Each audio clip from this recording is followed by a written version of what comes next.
I believe that have to seek within ourselves. Follow your intuition. It will never steer you wrong. Trust it.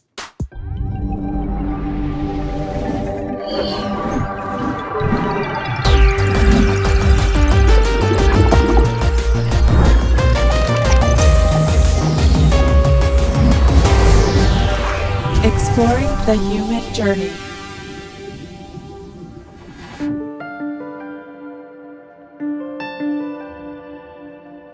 My name is Cathy Stuart, and I'm an angel communicator and medium. I reach across to the other side with my gifts of intuition, of clear knowing.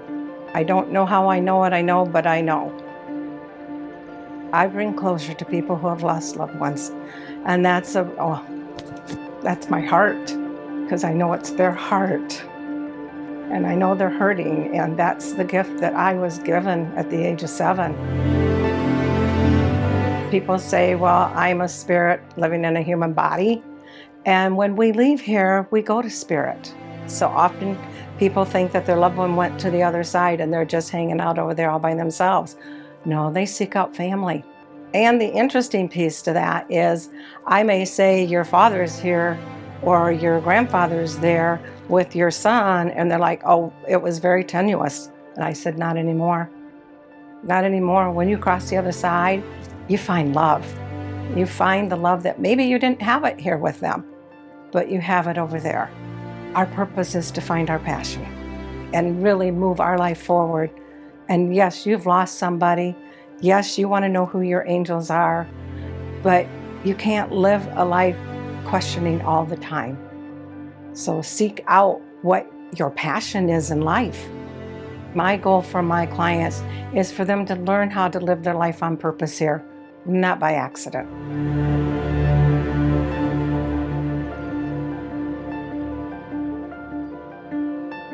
I love that. Live your life on purpose. That's something that's been really important to me, is to do something that I love in life, to create content, to tell stories. And when I meet somebody like yourself, I'm fascinated. That's part of exploring the human journey. It's like my therapy session. So tell me everything about you. You've got this gifting. You can communicate with angels. You can communicate with loved ones, with mediumship. How did this whole thing begin? I mean, did you have a sudden awakening? Was it something that you grew into? Tell me about that. I had a sudden angel. She showed up at the age of 7, 7 years old. Wow. the day before my Holy Communion. Oh, wow. I was raised Catholic, Mm. and I was out laying in the grass. I had just chosen that I wanted to be by myself, and I found a place in the grass. I grew up in Michigan. I was just laying there, and it was like all of a sudden, like this ball of light. I thought the sun was coming down on top of me, and I'm like, I didn't see wings, but I heard, and I went, who are you? Mm. At the age of 7, I'm going, who are you? Yeah. And she said, I'm your guardian angel. Oh, wow. And of course, I knew who angels were, right? I said, well, what's your name? She says, my name is whatever you choose for it to be. Oh. I chose Catherine because when I was born as Cathy Ann, Mm-hmm. and the priest refused to baptize me as Cathy because it wasn't a Catholic name. Oh, wow. So they baptized me Ann Cathay. And so all of my life, things that happen, I tend to use Catherine. Mm-hmm. When I became an ordained minister in 2003, I'm Cathy Ann Catherine. Mm. So I chose that name not so much because I didn't get one Catholic name, but because I just love the name Catherine, and I love St. Catherine. Mm. So at this age of 7, you're having this communication, you're getting information. How are you receiving this? So I had communication with her, and I asked her, again, what her name was, and I said, are you safe? Mm. I'm like, I don't know. Yeah. Are you a demon? Yeah. Yeah. And she said, I have always been with you. I will always be with you. And I'm thinking, what do I do with this? So I told my mother. And my mom said, tuck it in your heart, hold on to it, and don't tell anybody yet. Mm. I'm like, what do you do with that piece? Mm. How did that make you feel? Was it a It, shame paradigm or was no, it it wasn't a shame, okay? not at all. I think it was a safe thing for her to share with me because as I tried to share with friends, I looked like the crazy girl in the neighborhood. Cuckoo. Yeah, yeah.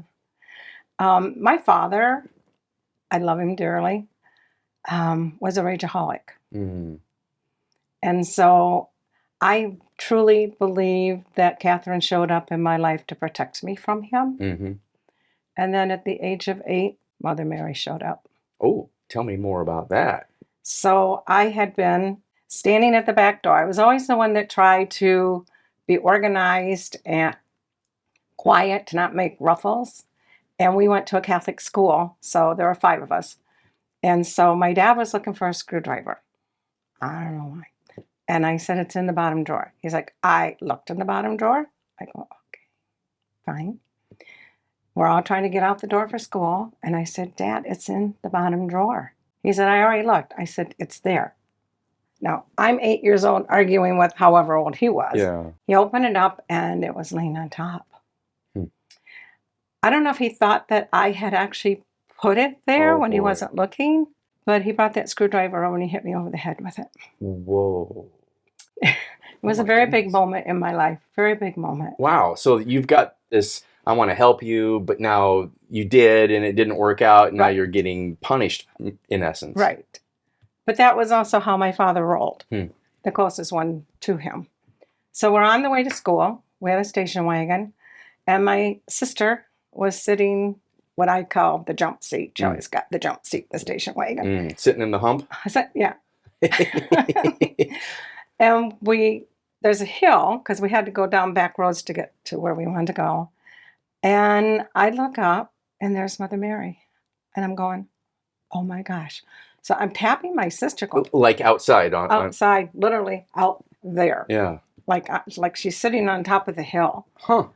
And I'm trying to tell my sister to look. And she's like, leave me alone. Mm. And then I hear, I'm not here for her. Mm. I'm here for you. He will never touch you again. Whoa. What did Mary look like? Was She it was shiny? so beautiful. I don't know that she was shiny, but I think that she showed me the form that I knew as a young Catholic girl with the blue gown and the white veil and just the essence of her. The essence of her was, I guess, brilliant instead of shiny. It was just this brilliance about her. And she said, he'll never touch you again. My father never laid a hand on me ever again. Ever again. I didn't know what to do with that piece because I still saw his rage, especially on my sister. And I didn't know what to do with that. I always tried to help her. And then one day I asked her because she passed away. And I said, I don't understand, Peggy. You're the one that had all the Mother Mary icons in our bedroom. They were everywhere. Why did he stop beating me? And she says, because I took your beatings for you. Oh, no. Whew. Yeah, it was huge. It was huge. It took me years to finally get to that layer of it, to understand. Not feeling sorry that she did, but so grateful. So grateful and blessed and honored. Well, we get these core wounds at these formidable ages, 6, 7, Yes. 8, somewhere in there. Was that a contribution to a core wound for you with your dad hitting you or your sister taking the blame? Yeah, I would say so. How did that impact your soul journey in that regard? I felt relief. I felt blessed and honored. And again, I didn't understand 2 years later what she had done. But I feel like it impacted my life in such a huge way because I feel like I got closer to Mother Mary. I got closer to my angels because now other angels started showing up. You know, growing up in Michigan, our home was over 100 years old. And that's when I started seeing people who crossed on the other side. I would go get my dad and I go, Dad, why are you guys in bed? He's like, what do you mean? I said, well, there's a party going on. So he'd get up and he'd go through the whole house and he'd come up and he goes, it's okay. They're all gone. It's okay. I said, well, they got blue uniforms on. The ladies are in big ball gowns. He said, okay. He said, you can go back to bed now. Wow. So it was like a Yeah. uniform? Mhm. It makes me think of like a Civil War type of thing. That's what I felt. Civil War. Wow. Civil So War. maybe souls that are they staying that area? What do you think that whole energy is about? I think that they were lost souls. Hmm. You know, they perhaps had passed and just didn't have a way to get out. And so as I got older, I got them out. Hmm. I gave them permission that it was okay. They could dance their way to wherever they needed to go, Huh. but they needed to leave.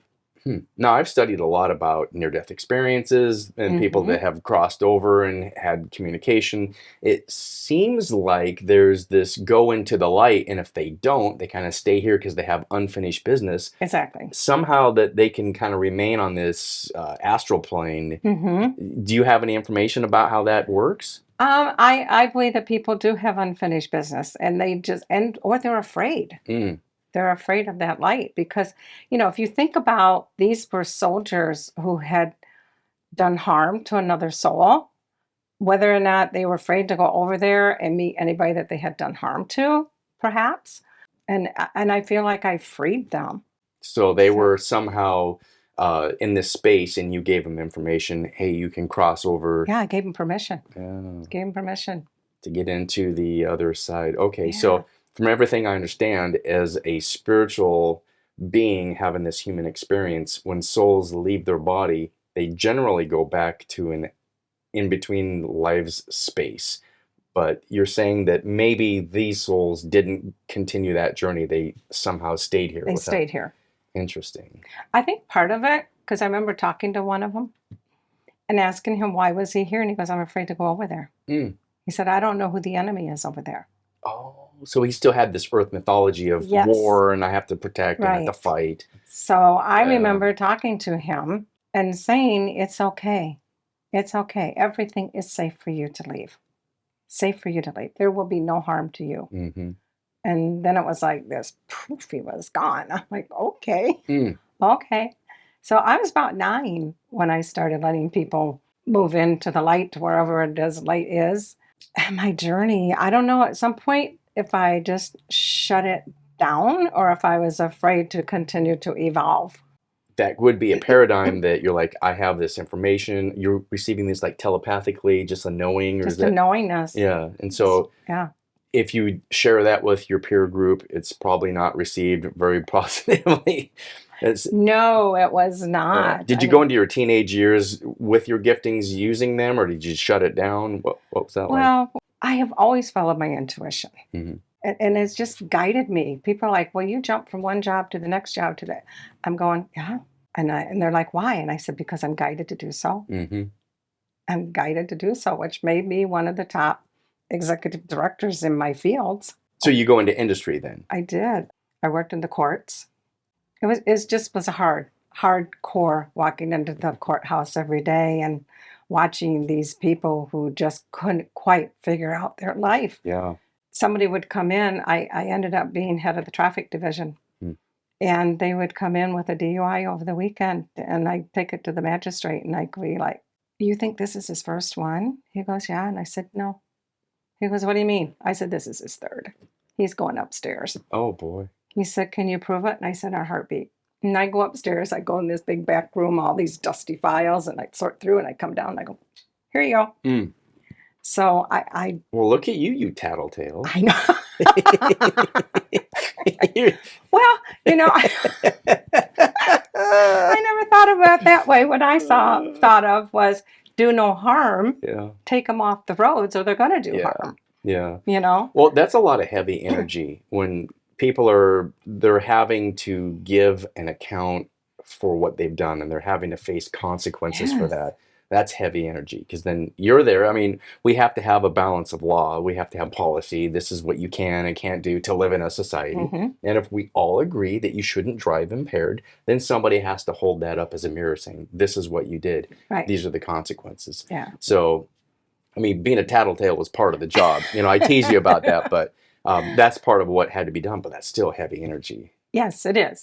Especially if Very you're so heavy. empathic and you can feel a lot I of could energy feel with it. people. Yeah, I started out as a criminal clerk, and Mm. then eventually went down to taking care of the DUIs, Mhm. traffic law. Did you ever have any messages for people while you were in the courtroom areas? I don't remember doing Yeah, that. you just shut that off. I pretty much had to shut that down because it was very heavy energy. I mean, I'm sitting in a, like, kind of like right here, and prisoners are all around me. In my town, we had the world's largest walled prison. Mm.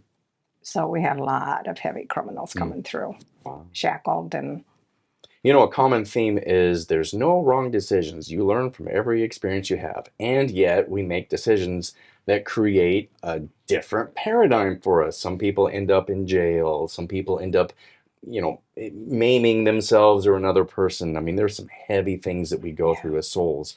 So I imagine that heavy energy, knowing this was a lesson that person chose to experience in their life. Wow. yeah. And you were a part of that whole system. I was part of that whole system. How long did you do that? About 6 years, 7 years, somewhere in there. And then I moved into an engineering field. And then I left there and they moved me into a high school. And I became the secretary for the principal.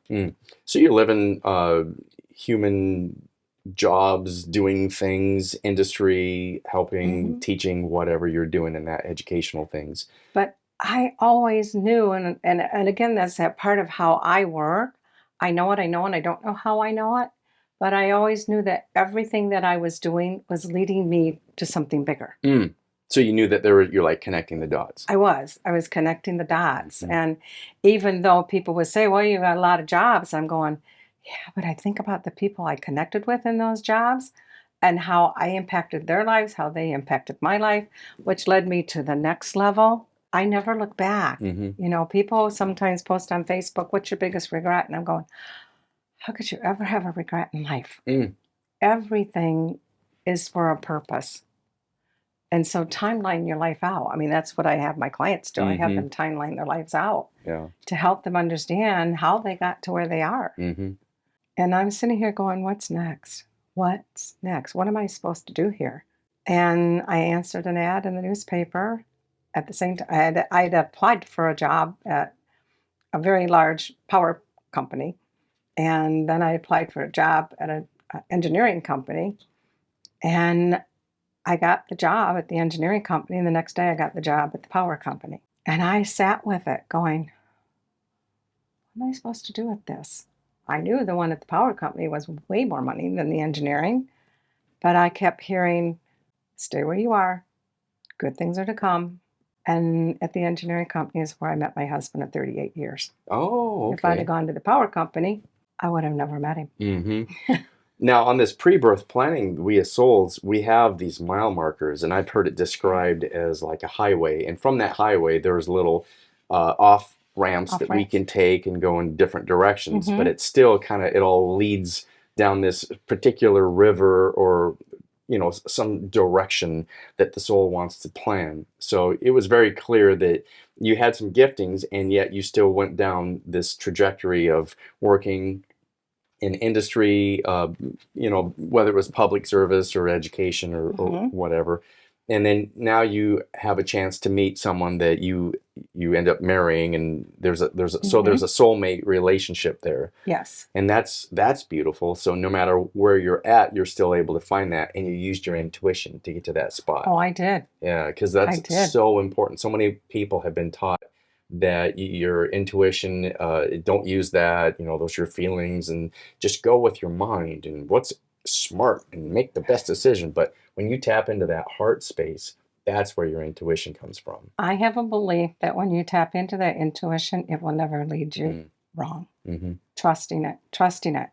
And I have tested it. I'm just like, okay, now what? I'm going to test this out.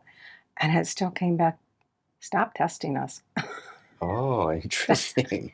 Okay, so you said you didn't have any regrets. Why have regrets? Have you ever done anything you wish you wouldn't have? No. Oh, you're glad you did everything? I'm glad I did everything. Really? You're the first person in my life ever. Oh my gosh, yes. Because Leroy was my third marriage. But the second marriage is where my children came in. So I look at my life and go, oh my gosh, it has played out exactly the way it needed to play out. And I've never had a regret for my life. Oh, I love that. Because so many things I've done in life, I go, if I'd have done it differently, I would have a different situation or a different outcome right now. Interesting. If I'd have done it differently, I would have met Leroy. I love Which that. is interesting because he was actually he worked for the power company, but he worked at the engineering. They loaned him out to the engineering company. So if I'd have gone there, I'd have never met him. So Yeah. you've had this journey. Move me forward in time now to the space in which Okay. you're starting to do your work in the world, and you had a shop. Tell me about that whole scenario. Okay. So it was actually my job that moved us to Arizona. I had taken a class called Total Quality Management, and the last thing the teacher said, I want you to write a personal journey paper. Where do you want to be in 5 years? So I wrote it all out. I wrote what I wanted. And I very specifically said, I want warmer weather, more money, 2,000 miles away. Oh, you wanted it out of your region then. I did. As far as I can get, 2,000 miles away. I did. And I was very specific So with are you it. thinking West Coast, or what are you thinking? I assumed warm weather. I really wasn't looking for Florida. Too much humidity in that direction. And then I remember something my grandmother said to me. My grandmother was always tapping on us kids. I am. I had the first tapping book. Oh, wow. Tell me more about what she was doing. What was her intention? I think her intention was just opening our third eye. Oh, that is super like forward in consciousness. Because is this the 70s, 80s, what, 90s? 50s, 50s? Oh 60s. my goodness. Wait, I thought you were 35. Oh, thank you. Do I get a point for that? You get big points. I might even bake you some brownies. Yay. But so that's 50s, 60s then. 50s, 60s. That's really Yeah. forward in consciousness then. And she said to me one day, you're going to go west. And I'm looking at her like going, why would I do that? I was probably 15 maybe. And you're in Michigan. And I'm in Michigan. Yeah. She goes, because you're the one that will leave the nest. She goes, you have work to do. Oh. And then she tapped some more on my third eye. And then she tapped on my heart and she goes, remember the I am. Remember the I am. Now I'm 15, 16. I don't know who the heck I am is. Wow. So when I wrote that paper, I didn't want a 5-year. I wanted to now. So I said within 6 months. And the teacher was like, wow, this is very specific. Oh, wow. I said, yes, it is. Yeah. Yes, it is. Probably 90 days later, I got a call from an association. At that point, I was working for a real estate association in Michigan. And I got a call from Scottsdale Association of Realtors. The executive director, Levy, wanted me to apply for her job. Oh, wow. And I was like, I didn't even know you knew who I was. She goes, oh, yeah, I know who you are. I've been tracking your career. Wow. And I'm like, okay. All right, thanks, stalker. Yeah. So you're in a profession where they're aware of your association management, your industry. You must be a positive standard in the industry. I was. And so I came out here, I applied for the job, and I got the job. And then I'm sitting there on my couch contemplating the opportunity, going, well, it's everything I asked for. And then I got the message from my angel. It's for 18 months. I'm like, what do you mean it's for 18 months? Then what? And then we find out. Ah, so you're in the unknown then. I'm in the unknown. Okay. So I said to my husband, Leroy, it's only for 18 months. He goes, says who? I said, my guides. And how did he receive that? He loved it. He understood my gifts really before I did. He didn't think you were crazy then. Nope. Okay. Nope. He's like, what do you want to do? I said, well, you're going to blow up your career. He goes, blow it up. I dare you. I went, oh, okay. Wow. What industry was he in? He was electrical designer. And so he was open to you doing your move and change and all that? Yeah. Well, that's positive. So I landed in Arizona. What time frame is this? 1992. Early 90s then. 1992, yeah. When I was interviewing for the job, I was still a runner. So I was out running and I came across this little courtyard close to where the association was. And I was just sitting there watching the water. It had water fountains all over it. And I'm just going, oh my gosh, this is so zen. I'm going, where'd that word just come from? And so 18 months to the day, we had an agreement to part ways. Oh, wow. Which is okay, because I knew I wasn't going to be a fit.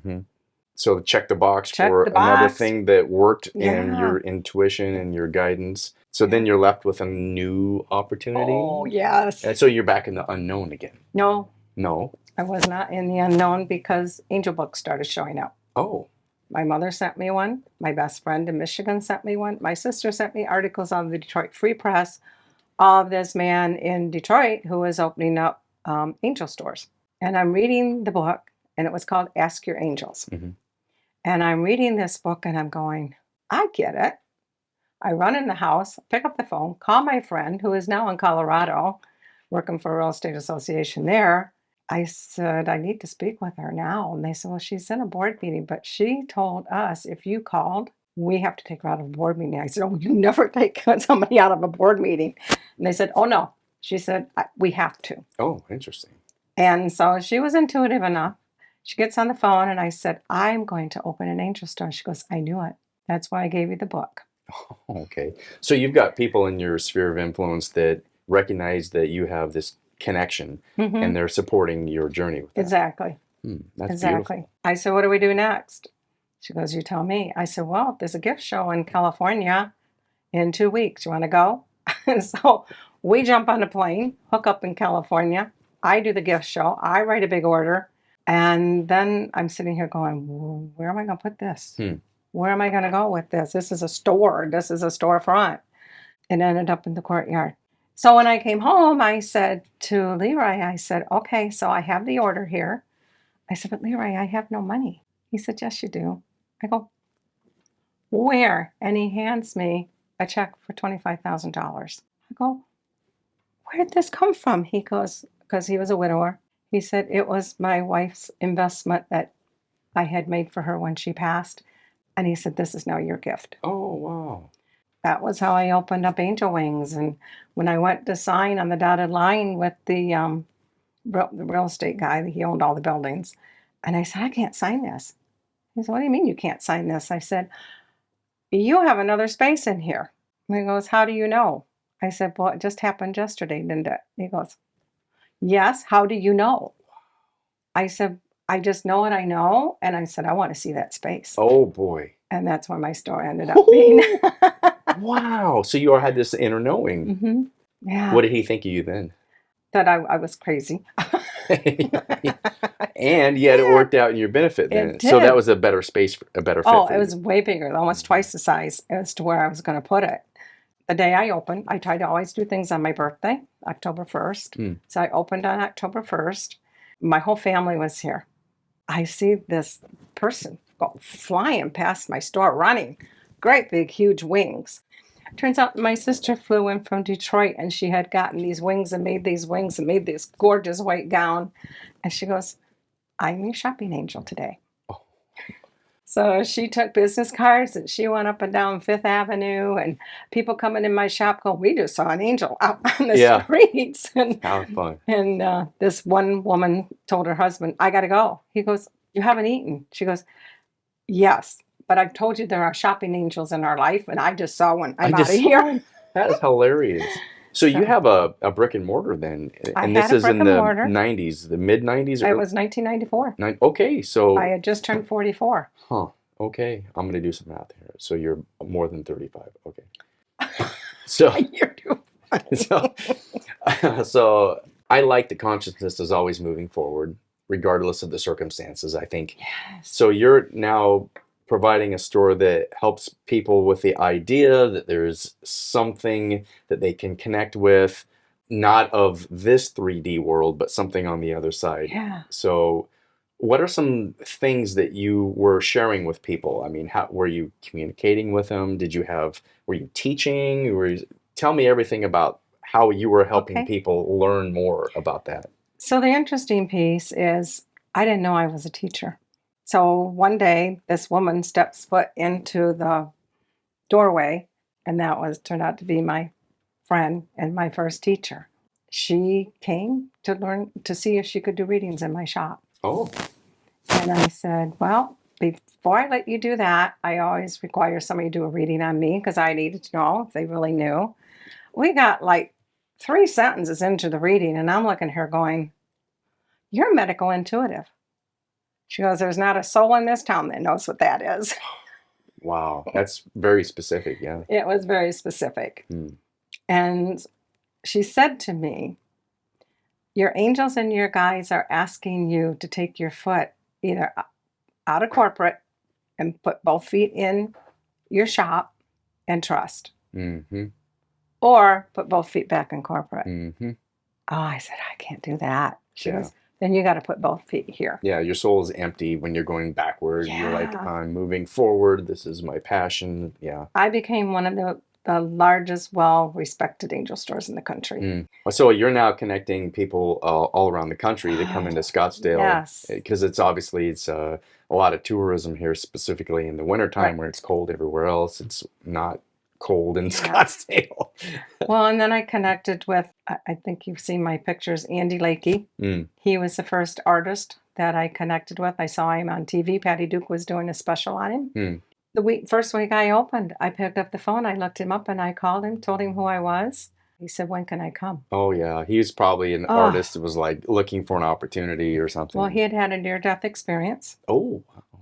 And he made a promise to God because he started seeing the angels. So every painting had those. And he made a promise to God because they asked him to paint 2,000 angels by the year 2000. Oh, wow. And so that's what he was doing. He was on a mission. Hmm. So he came to my shop and he met people. He drew for people. He signed. I mean, I sold a lot of his artwork because the soulfulness of who he was. I mean, I remember trying to close up for Thanksgiving. And I went next door to tell my son I was ready to leave because he worked next door. And I had turned off the lights. And I came back and there's two women standing in front of his art, both crying. And I'm going, oh my gosh. And I said, are you ladies okay? I said, what's going on? Neither one of them knew each other. They both had just wandered into my shop because I had an 8-foot angel tied to a palm tree out front every day. Oh. And they saw the angel. They came in. They saw his art. They both had lost a child. Mm-hmm. Wow. One a boy, one a girl, almost on the same day, same age. And they're just like, we have to have this art. So they commissioned pieces from Andy. That's great. So those are the things that that's what it meant to have that store and how that connection was for people. So that's fascinating. I see how you got to that point along this pathway, this human journey. So now do some education for folks that don't understand what necessarily you're talking about, saying connecting to your intuition, hearing messages from angels or loved ones.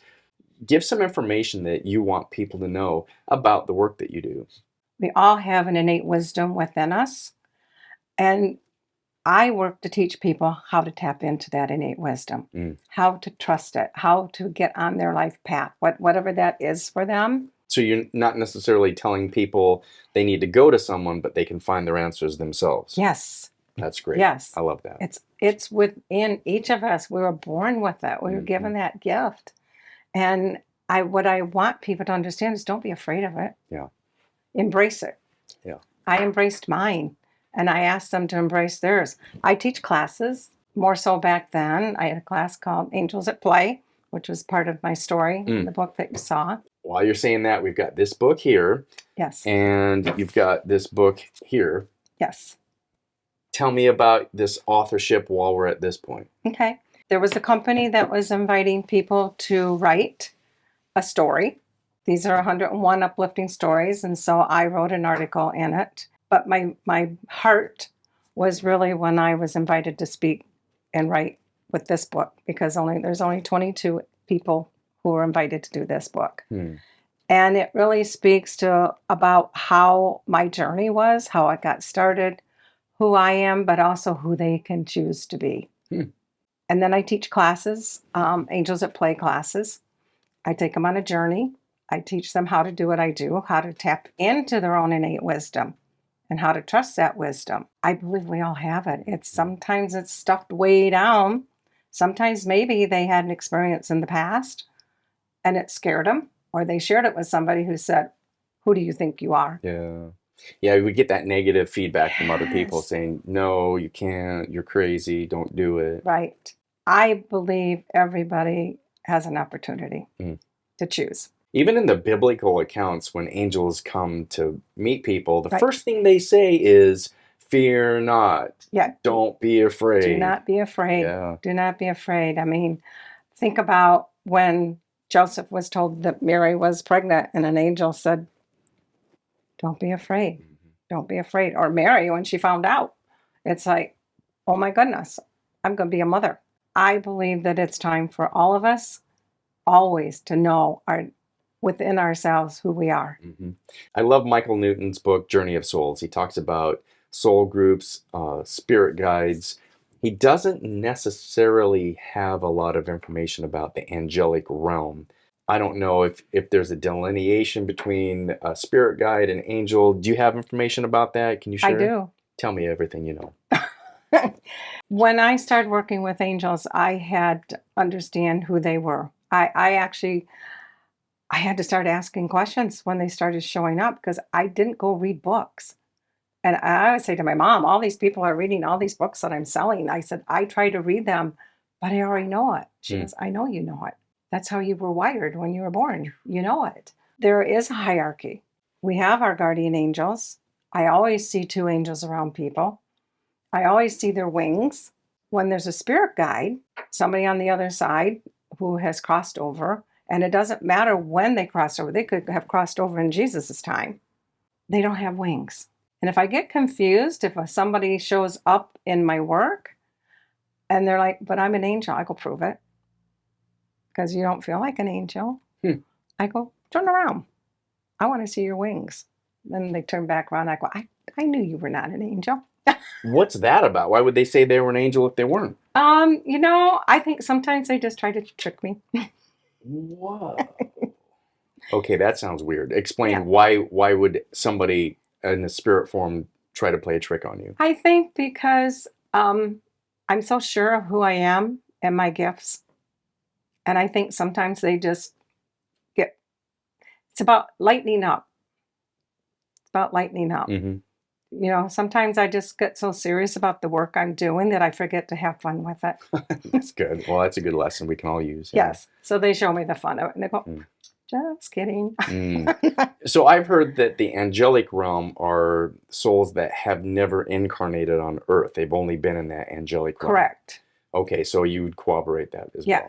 Yes. So when people think a loved one goes to the other side and all of a sudden becomes an angel, they don't. They don't. But there's a lot of souls that walk along life with us that are here to help us, not harm us. But again, when I see angels, especially Archangel Michael, when he appears in my work, he's always in cobalt blue.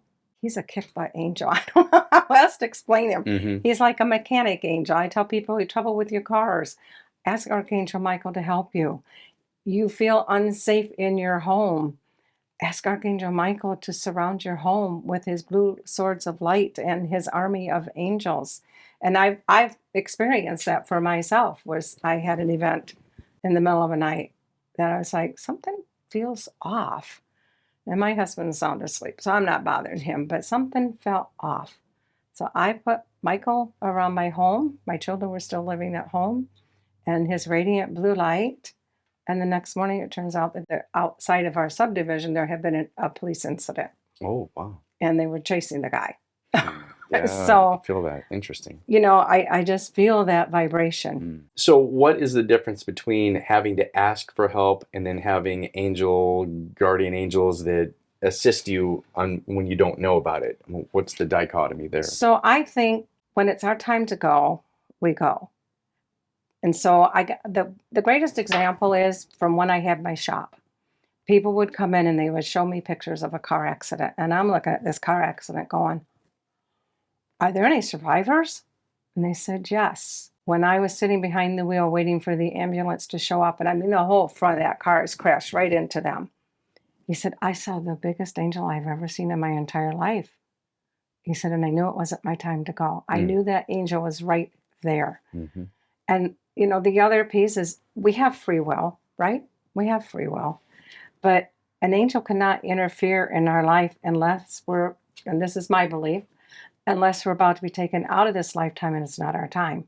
Oh. It wasn't that person's time. Hmm. It wasn't that person's time. I've worked with clients who want to leave, who just are done with life. And I'm going, but God's not done with you yet. Well, but I need to do something. But God's not done with you yet. Then I get a text message. Oh my God, you were right. God's not done with me. I tried to commit suicide and it didn't work. Oh, wow. That is a extreme It was event. extreme. Wow. That was recent. Huh. It was recent. Some people are just super depressed. I mean, when you're Yes. watching the news full of outrage and fear constantly, and you're Oh, just like, I don't know. What are we supposed to do? There's so many right. problems, we can't possibly solve them all, nor can we give our No. attention to them all, nor do we have influence in those other spheres. We're only Yeah. able to handle what we can handle. Right. And some people just get overwhelmed with this, like, oh, I don't even want to do this Right. anymore. Or they believe the whole world's crashing down, coming to an end. Mm-hmm. I believe, again, that's that part about where you live your life on purpose, not by accident. Mm-hmm. So rather than sitting in front of that, watching all of that happen, what else can I do for myself, for humanity, without watching all of that? Because Mm-hmm. I have no control. I can only control what I can control. I can't control what's going on in the world. I can pray for it. Maybe that's enough, maybe not. I don't know. But we've been fighting wars for God knows how many years, right? Yeah, that's one thing humans are really good at is fighting and causing strife with each other. Mhm. So if you're a person, if you were to talk to a person that is in that fear space, it's just like, what's the point? It's just horrible. I don't even want to go on. I don't want to do this anymore. What would you tell that person about being positive and living a good life and doing something they want to do? What if they're like, yeah, but, and they're giving you excuses? What would you say to that person? Well, first off, I let them know that I'm not that profession, that if they're at that crisis point, that is not my area of expertise. And how do I help you? Do I need to help you by letting your family members know where you are? Do I need to help you by letting your doctor know where you are? Are you talking to them so they know where you are? And oftentimes they're not talking to them. Yeah. And so I'm just like, I truly believe you need to go to the ER. You need to go and face wherever you are and get the help that you deserve to have. Because your life matters. Your life matters, and God's not done with you yet. Beautiful message to people. Yeah. Yeah, so many people right now are just having a tough time. Yeah. I hear stories all the time of people that are just like, what's the point? And Right. it is a good paradigm to know that there is hope. You are supposed to be here. The universe would be incomplete if you weren't here. And that's a message of hope a lot of people have never heard. Well, and even coming from my own experiences of knowing that God wasn't done with me because I have my own experiences that I should not be here. Now, God is a charged word for a lot of people. Yes. A lot of people were given Sky Santa Claus that's going to judge you if Right. you're good or bad and make him a list. Some people were given the narrative that they are unworthy to be with God, and so they're going to go to hell unless they repent of their evil ways. Some people are just convinced that there is no God and it's just a thing that humans made up. When you say God, what does that mean to you? For me, it's a universal oneness. My connection is to a universal one. To me, it's an intangible, right? I can't touch him, him, her. Again, front loaded with that narrative. We've Right. been God's a male, patriarchy must be. Exactly. Yeah. Yeah. So I don't pigeonhole it. I believe that for me, God shows up in my life because probably mostly the way I was raised in that Catholic environment. So I knew the universal oneness is God. But if people become affront to that, I go, then don't call it God. Call it universal oneness. Call it spirit. Call it whatever it works for you, works for you. I have heard the term the universal law of the magnet. So some people say the great magnet. It's what I'm attracting in my life. If I'm attracting something good or bad, it's the great magnet. I was like, wow, that was a new term I had not never heard. heard I that was like, before. tell me more about that. And they're like, oh yeah, because I'm intentionally focusing on some manifesting this thing in my life. And so the great magnet will draw it to me. I thought that was a brilliant way to think about it. I've never heard that term. Mm-hmm. How interesting. for me, that's a frequency. Mm-hmm. Tell people about frequency. Some people don't know what you're talking about. So we've talked for years about the law of attraction. And I want this, I want that. And we make a list, and then when it doesn't happen, we make a new list, right? It's like, I want it now. It's not going to happen. I'm going to change what I want. I want less. And yet, when we step into that knowingness within ourselves, that whether you're empathic and hits you right in the gut, right? Or you just know, there's a certain frequency that we vibrate to. And when we vibrate at that frequency and we say, I know this is going to happen. I know this is going to come to me. It may not come exactly the way I wanted it, but I know it will come. People go, well, that's the law of attraction. But I think that got so overused that people went, I don't believe in that anymore. Mm-hmm. But I believe my belief system is alike attracts alike, Mm-hmm. not opposites attract. So I've also had people tell me that they feel like when people say, maybe a spiritual teacher will say, you create your own reality. And I've had people say, well, then I feel like I'm being punished because the reality I'm currently in isn't what I want, is not what I'm trying to manifest. Tell me about that. If somebody's stuck in a situation, maybe it's an abusive situation, or there's something in their life they feel that they're not able to change, what would you say to that person about creating their reality? I believe that we can change our circumstances, whether it's a bad marriage, a job, whatever it is. We have free will and we can choose a different path. Mm-hmm. We can choose a different life. I chose so many times different opportunities and different jobs. I believe in vision boards. I believe in writing down what it is that you want in your life. And then you leave it, sit, stop changing it. If it didn't come today or tomorrow, don't go the next day and go, oh, blew that up. Let's go start all over. It's staying the course, staying with what you believe you want, what you choose to have in your life. And I always ask people, make sure you put in your life that you want peace, you want harmony, joy. Mm. People are like, what's joy look like? Mm. I go watch a child play in a swing. Mm-hmm. Watch them go down a slide. If you can't see the joy within yourself, then go see it outside your world and sit with it. That's beautiful too. Yeah, that's such a good sense to know that a lot of times we feel victimized. That's the most delicious human energies go, I'm a victim, there's nothing I can do. And I know in that religious narrative, I was taught that, that you were unworthy, there's nothing you can do, somebody has to do something for you. And when you're given the narrative, no, you're actually creating this, so you can change that. And when somebody hears that, they go, oh, is it location? Can you change your location? Sure. Is it your industry? Can you retrain and re-educate yourself? Yes. Is it a relationship? Can you change that? Yes. If there's something that's not working for you, yes, you can change it. There's all these things you can change. There are people that I know. I work with the Dive Heart group. They help people that are wheelchair users go scuba diving. And those people, they don't have the use of their mobility of their body. It's not the way it used to be. But I've seen a level of I'm not a victim, even in those folks where they're like, okay, I have a limitation. I have some physical challenge. I can't control. My body doesn't function. But they don't stay in this space of victimhood. They're like, well, what can I do? And then they're like, oh, I found out I can do adaptive sports. This case that I did created a documentary called Adapting to Dive with people that are able to go out and go scuba diving. And wow, how that is a wow. How to create that energy of I'm not a victim. And so every person will say, when I'm out there, I'm not an adaptive diver, I'm just a diver, because they feel like now they have this community and belonging. And that is so beautiful as well. And I love the energy of I'm not a victim, and I refuse to remain a victim. And I think that's one of the most powerful things we can share with people today. We can change whatever we choose to change. Yeah. We just have to know what it is that we want different. If you know you want different, then put it in writing. What do I want different? I remember times where I would take a marker, erasable marker, and I would write on the mirror in my bathroom. Leroy would be like, what are we doing now?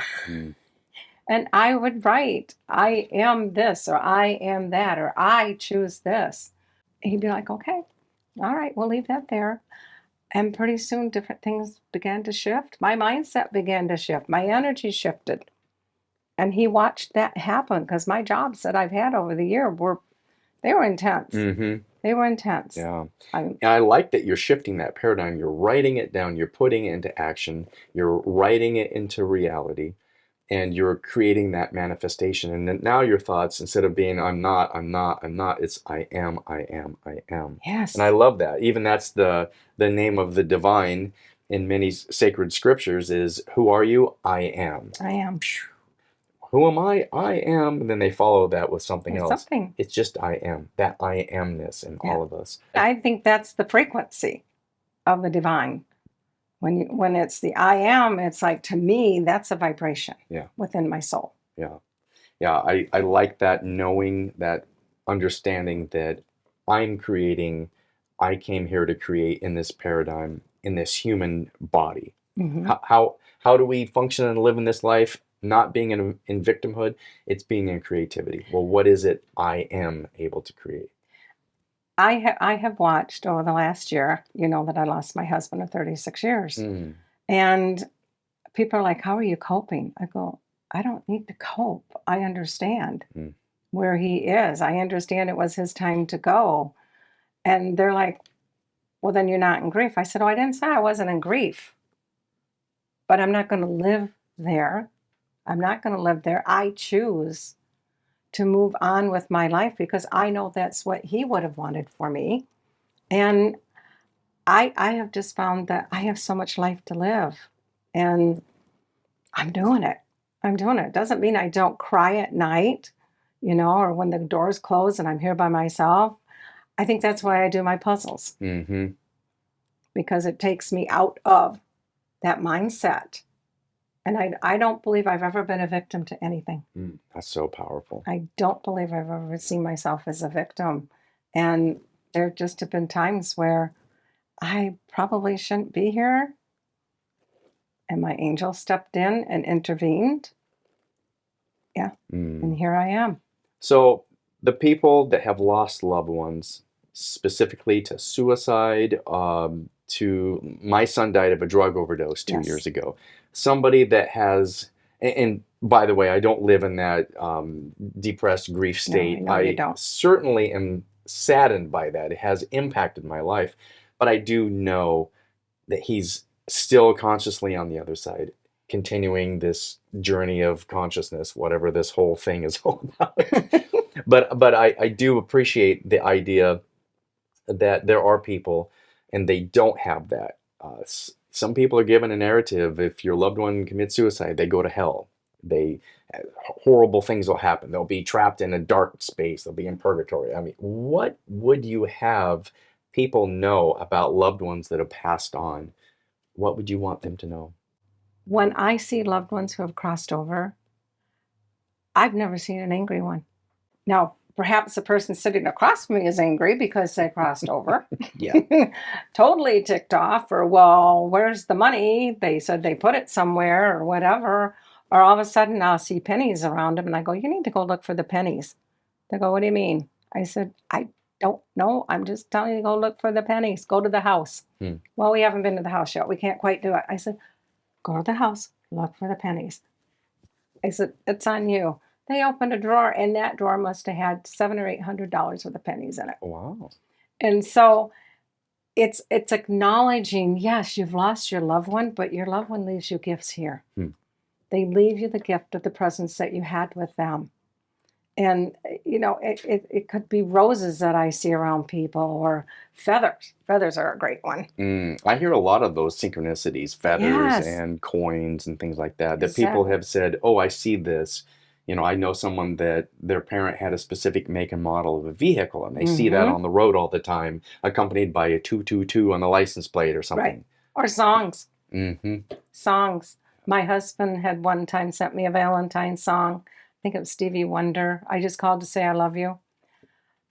That's like an old school song. I can't tell you how many times I have heard that since he passed. And just the experiences that I've had with him since he left. you know.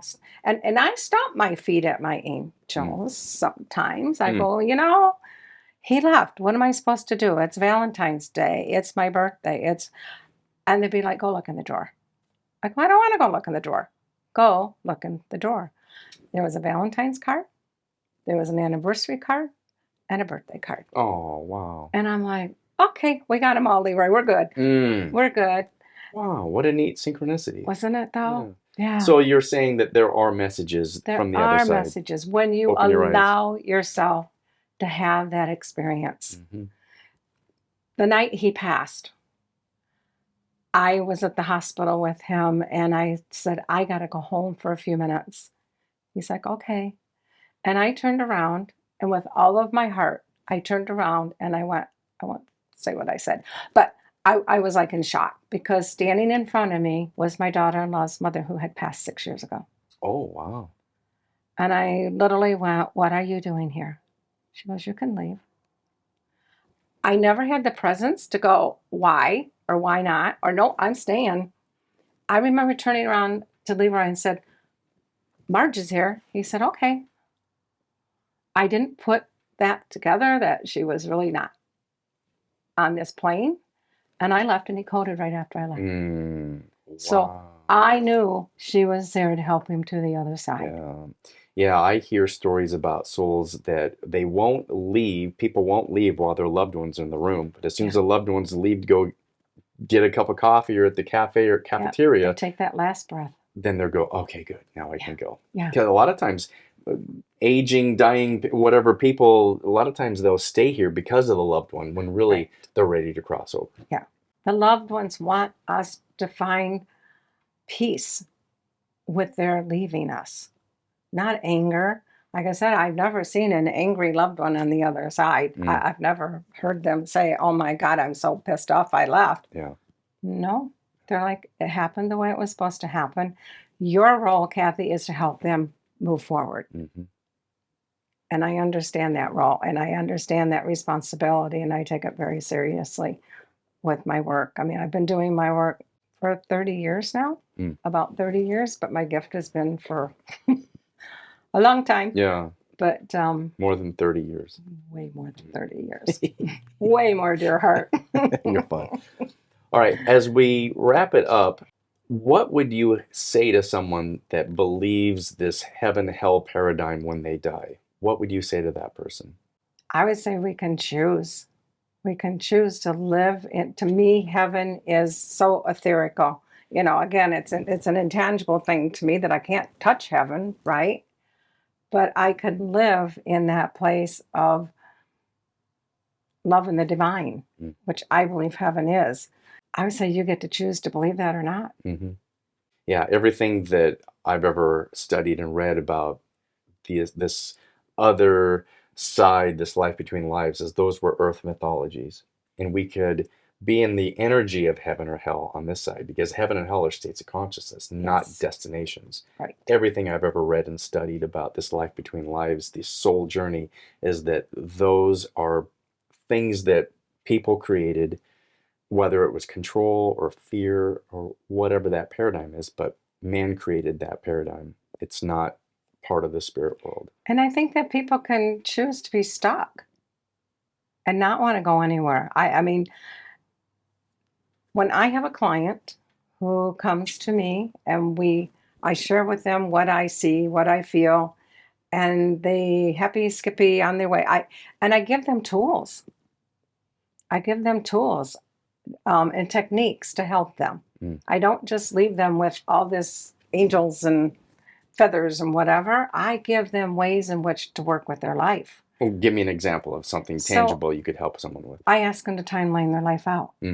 When I time my life out, I was like, whoa. I never went backwards with it. I always kept moving forward with it, which was an interesting thing for me to recognize. But timeline your life out. How far back can you remember from like age, I don't know, 1 to 7, and then 8 to whatever? What was going on in your life at those points in time in your life to get you to where you are now? And so, yes, I could have went backwards very easily. But I recognized that that wasn't the direction that I needed to be moving. Mm-hmm. Wasn't the direction. So that's probably one of the biggest pieces. Also, I write to my angels. I do automatic writing. Explain what that is to So I sit down. I test them sometimes. I sit down and I write, what do I need to know today? This happened to me. What do I need to know about that? Why did I experience that event? And then I put my pencil or I pencil down and I sit and wait for the answer. Now, some people say, oh, you got a very vivid imagination. And yet I know I don't. I know that when I'm tapping in, I'm asking my angels to guide this journey and help me understand. For example, I did a lot of automatic writing after Leroy passed, trying to understand how I missed it, right? I was the keeper of his heart. How did I miss that one, that night? How did I miss it? And like you said, I wasn't supposed to be there, but I had to get over the frustration of, but I've always was there for him. I always took care of it. I mean, I remember sitting there with him at the table about 8 months before he passed going, Leroy, we need to make funeral arrangements. Wow. And he's looking at me going, really? I said, yeah. We made them the next day. You know, or we lived in Goodyear for 20 years. I said to him one morning, we need to put the house on the market. You know, where are we going? I said, I think we're going back to Scottsdale. We sold it the next day. Wow. I had no idea where we were going. It was divinely guided, but I had a list. I had my list of what I wanted. And the last thing on my list is I wanted a golden heritage home, which is why we moved to Goodyear to build one. And when we walked out of this house, I said, well, I got everything. I have my list in my hand. I'm showing the realtor.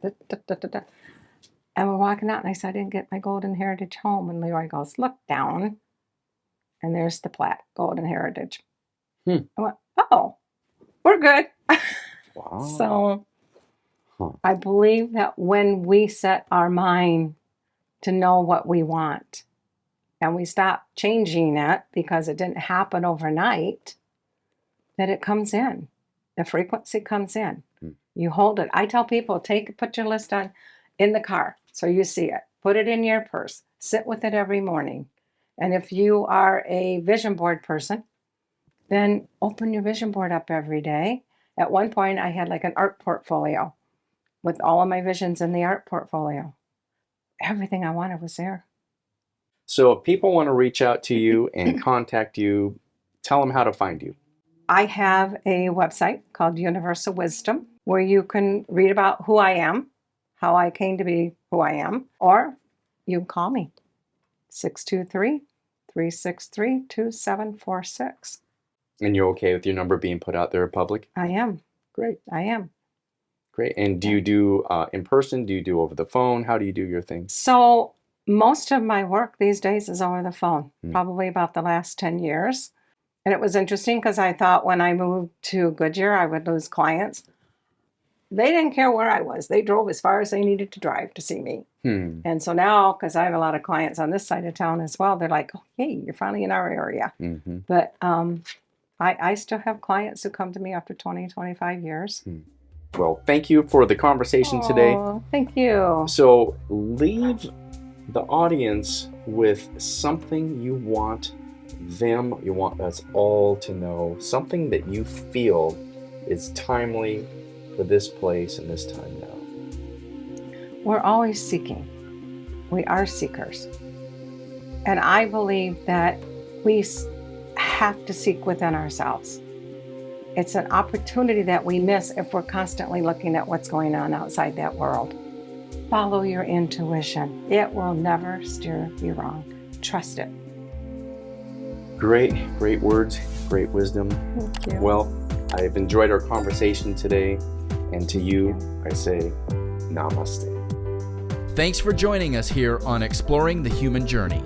For more information, go to the website at exploringthehumanjourney.com.